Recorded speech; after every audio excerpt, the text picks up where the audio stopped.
Welcome, everybody, to Penetration Testing Night at the Gula Tech Adventures Cyber Comedy Lounge. I'm Gary Cynfeld. Let's get into it. So AI is now helping with penetration testing, which sounds great until you realize the AI is also helping the target defend. And they're probably using the same model. So it's basically two subscriptions to the same chatbot arguing with each other while you bill the client by the hour. Hey, let it out. Let it out. I brought Claude on a pen test recently. First thing it said was, and I'm paraphrasing, "Before I attempt to compromise your Active Directory, I just want to confirm this engagement is properly scoped. Do you have written authorization? Would you like me to draft the authorization letter first? Longest pre-exploitation phase in history." The client's firewall had retired by the time we started. Take your time, take your time. The good news is the AI found 17 vulnerabilities. The bad news is it explained all 17 of them to the client directly in a very supportive and nurturing tone. You have an unauthenticated endpoint. That must be frustrating for you. Let's work through this together. That's not red teaming. That's therapy. I know. Grok does the opposite. Grok doesn't find vulnerabilities. Grok causes them, then Liv tweets the incident from both sides simultaneously. Yeah. You know what's back? On-premise everything, because of OpenClaw. OpenClaw is the new open permissions model for AI systems, and nobody understands it, and everyone's running it wrong, but that's beside the point because now every CISO has decided the cloud AI is spying on them, so they want the AI local, in the data center, next to the servers that also haven't been patched since February. Let it breathe. Let it breathe. The logic is, I don't trust a cloud AI to see my pen test findings, so instead, I'll run a local model on a machine that still has default credentials and a vulnerable KVM attached to it. That's more secure. Sure. Okay. Hey.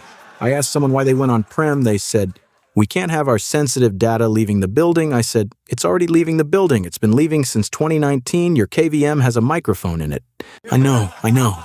Speaking of which, researchers just discovered that cheap IP KVM devices, the $30 keyboard video mouse dongles people use to manage servers remotely, some of them have 9 CVEs across 4 vendors. 9 CVEs on a device that costs less than a decent burrito. Take your time. The highlights include no rate limiting on the login page so you can brute force it as fast as you can type. No firmware signature validation.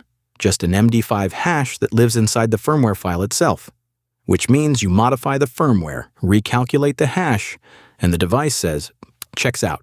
Yeah. One model had an unauthenticated file upload on port 8888. No login required. You just write files to the device. Any files? The vendor response? We've committed to fixing it. No timeline, which in vendor speak means we're also working on a firmware update for 2019. Let it out.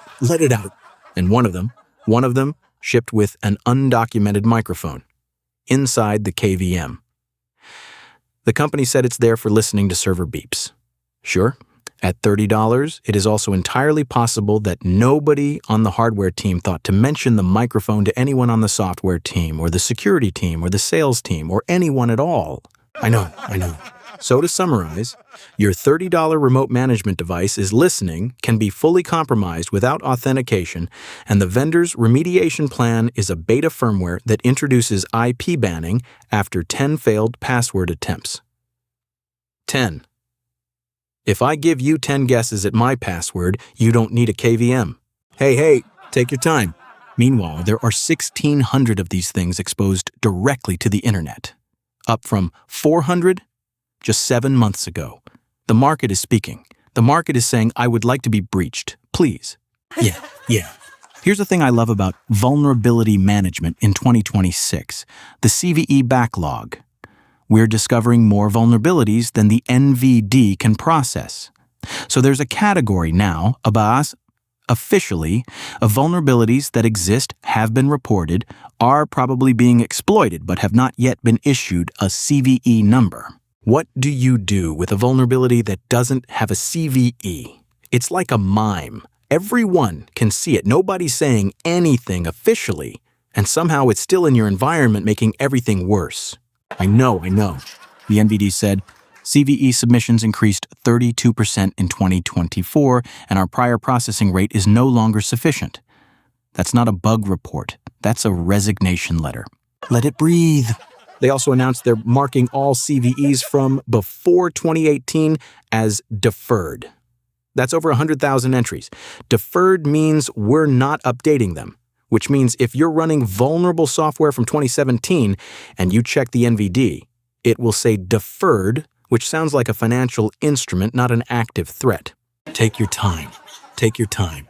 This leads to my favorite pen test conversation of the year. I found a vulnerability, no CVE, reported it to the client. Their vulnerability management team said, and I want to be clear, this is a direct quote, "We can't prioritize that, it's not in our scanner." Right, because your scanner looks for CVEs, and this doesn't have one yet. So by your metric, it doesn't exist, which means I'm standing here holding evidence of a critical misconfiguration, and your security program is asking to see its ID. Yeah.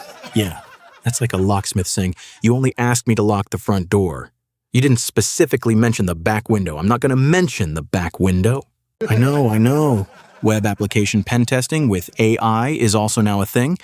The AI will find your SQL injections, your XSS, your broken access control, and then write a 50-page report that somehow buries the critical findings under 12 pages of boilerplate about OASP and 3 pages recommending you upgrade to HTTPS, which you've had since 2015. Let it out. The AI-generated pen test report is technically complete. It has all the findings. It also recommends in the executive summary that you foster a culture of security awareness. That's in there, between the remote code execution and the unauthenticated admin interface. Foster a culture. Hey, take your time. I asked the AI to prioritize its findings. It said, all findings are important and deserve attention. That's not a risk assessment. That's a participation trophy. Yeah. Speaking of web apps, Chamilo LMS dropped 3 CVEs this week. Chamilo is a learning management system, which is ironic because you'd think something designed to teach people things would have learned something by now. I know. CVE 2026-2843 show. Unauthenticated SQL injection, CVSS 9.3. Critical, no login required. You can just inject SQL through a date parameter and chain it with the password reset mechanism, which uses predictable tokens, because of course it does, and you have full admin access without ever knowing a username or password. The entire database, student records, credentials, financial data, all of it, just by asking nicely in SQL. Let it breathe. CVE 2026-32875. This one requires a teacher account, which you can presumably get by exploiting the first CVE. As a teacher, you can import H5P learning modules. The import checks if an h5p.json file exists. That's the entire check. So you upload an H5P package containing a web shell and a .htaccess file that tells the server to execute .txt files as PHP. Now you have remote code execution. The lesson plan is now malware. Today's learning objective, root. Yeah. CVE 2026-29516 rounds out the set, because apparently Chamilo is trying to collect all 3 CVEs this month like trading cards. 3 CVEs in 1 week on a learning management system. The security lesson here is self-taught. Take your time. And finally, everyone I know in pen testing has started an AI-enabled penetration testing company. Everyone. I have a guy who runs a pen test startup now. I have a woman who just left her MSSP to start a pen test startup. I have a guy who was at a pen test startup who left to start his own pen test startup. I know. They all have the same pitch. Traditional pen testing is too slow. I can do in minutes what takes humans days, which is true. The AI can also generate a 200-page report in minutes that the client will never read. Speed of delivery, quality of follow-through, unchanged. Hey, let it out. The pitch deck always has the same slide. It's a Venn diagram. One circle is AI. One circle is pen testing. The overlap says our company. That's it. That's the entire go-to-market strategy. 2 circles. Yeah. I asked one of them, what's your differentiation? He said, we're AI-powered. I said, so is everyone. He said, we're AI first. I said, what does that mean? He said, we're raising a seed round. Take your time. The thing is, the AI pen test tools are genuinely good. They find real vulnerabilities. They find unauthenticated SQL injections at scale. They brute force $30 KVMs with no rate limiting so fast it's almost artistic. They generate findings faster than the NVD can assign them CVE numbers.